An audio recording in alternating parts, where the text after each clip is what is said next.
মাত্র ১২০ টাকায় ৪ রকমের সবজি সাথে কাতলা মাছের কালিয়া দিয়ে এত সুন্দর একটা থালি খেতে আজকে চলে এসেছি। কোথায় এসেছি, থালির কেমন স্বাদ, সব কিছু তোমাদের সঙ্গে শেয়ার করব। তো ফার্স্টেই চলো শেয়ার করে নিই থালিতে কী কী ছিল। মাছ তো ছিলই, দুজনকে দুটো এরকম মাছ দিয়ে দিল। আর ছিল কিন্তু আলু পোস্ত, তার সাথে ডাল, তার সঙ্গে আলু পটলের তরকারি, আলু উচ্ছে ভাজা আর ভাত আর লেবু। তো চলো কোথায় এসেছি বলা যায়। এটা কিন্তু ছিল হচ্ছে ঘোষমশাই রেস্টুরেন্ট, যেটা কিন্তু NH-12 একদম ফ্লাইওভারের নিচে একদম ফ্রন্টেই আছে রেস্টুরেন্টটা। ভীষণ সুন্দর, মানে প্রাকৃতিক সৌন্দর্য এতটা সুন্দর, দারুণ লাগবে। গরমের জন্য আমরা বাইরে বসিনি, কিন্তু এনাদের এখানে ওপেন রুফটপ আছে, যেখানটা কিন্তু বসে খাওয়া যায়, প্রাকৃতিক হাওয়া আসে, ভীষণ ভালো লাগে। কিন্তু সত্যি বলতে এতটা গরম ছিল যে আমরা এসি ঘরে বসতে বাধ্য হয়েছিলাম। আর এখানে কলকাতার যেগুলো লুপ্তপ্রায় জিনিস, যেমন ইয়েলো ট্যাক্সি বলো, ইয়েলো সাইকেল বলো, সেগুলো কিন্তু এখানে রেখে দিয়েছে, বেশ ভালোই লাগলো। তো চলো দেরি না করে খাওয়া দাওয়া শুরু করা যাক।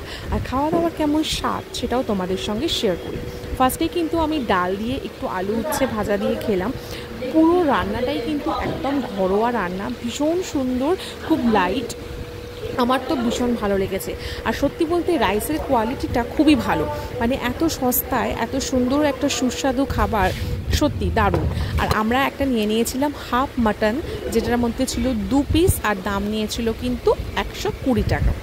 এবার খাবো হচ্ছে আমরা পটল দিয়ে আলু দিয়ে এই তরকারিটা, যেটা কিন্তু একদম মাখা মাখা করে করেছিল। আমার তো দেখে খুব লোভ লাগছিল, আর খেতেও কিন্তু ভীষণ সুস্বাদু হয়েছিল।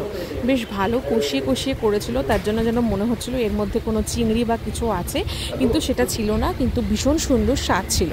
আর এখানে তোমরা যদি রাইস নাও, রাইসের কিন্তু পার হাতা 5 টাকা করে।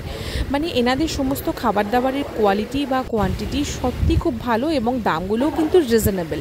আমরা এখানে আগেও খাওয়া দাওয়া করেছি, তবে ভিডিও শেয়ার করা হয়নি, আজ তোমাদের সঙ্গে শেয়ার করলাম। এটা হচ্ছে কাতলা মাছের থালি, কিন্তু দুঃখের বিষয় আমার কাতলা মাছে কতটা বড় তেলের দেখো অংশ ছিল, যেটা আমি অ্যাভয়েড করলাম। বিকজ আমি মাছের তেল এমনিও ভালোবাসি না, আর এত গরমে আমার মনে হয় না এতটা তেল খাওয়া উচিত। মাছটা কিন্তু দুর্দান্ত স্বাদ হয়েছিল, যেমনটা তোমাদের বললাম, পুরো ঘরোয়া খাবারের স্বাদ। মানে কাঁচা লঙ্কা আর গোটা জিরে দিয়ে যে তরকারিটা করেছে, দুর্দান্ত লাগছিল। আর মাছটার সামান্য, মানে মাছের তেলটা থাকার দরুন সলিড মাছের পিসটা হয়তো একটু কম পড়ে গেছে, কিন্তু মাছটা কিন্তু খেয়ে বোঝা যাচ্ছে যে মাছটা খুব সুন্দর টাটকা। মাছের ঝোলটা কিন্তু আমার ব্যাপক লেগেছিল। এদিকে ও তো মাটন দিয়ে খাওয়া দাওয়া শুরু করে দিয়েছে, আমিও করব, আর তোমাদের সঙ্গে শেয়ার করব মাটনের স্বাদটা কেমন ছিল। তবে মাটনের গ্রেভিটা দেখে একটুখানি বেশ মনে হচ্ছিলো একটুখানি গাঢ় ব্যাপারটা। এটা যদি একটুখানি পাতলা মাটনের ঝোলটা হতো তাহলে হয়তো বেশি ভালো হতো। যাই হোক, টেস্ট করে দেখা যাক। অনেকটা গরম ছিল, তাই হাত দিয়ে ধরতে পারছিলাম না। চলো খেয়ে দেখা যাক যে মাটনের ঝোলের স্বাদটা কেমন। মাটনের ঝোলের স্বাদটা মোটামুটি, আমি যে খুব একটা ভালো তা বলবো না, কিন্তু মাটনটা কিন্তু দারুণ ছিল। মানে মাটনটা যখন কষিয়েছে, মশলাটা দিয়ে তো কষিয়েছে, ফলে মাটনের মধ্যে ম্যারিনেশনের একটা খুব মশলাটার খুব দুর্দান্ত স্বাদ আসছিল। তবে মাটনের গ্রেভিটা অতটা ভালো লাগছিল না, বিকজ অন্যান্য খাবারের তুলনায় মাটনের গ্রেভিটা একটু রিচ, বা গ্রেভিটা অনেকটা থিকনেস ছিল।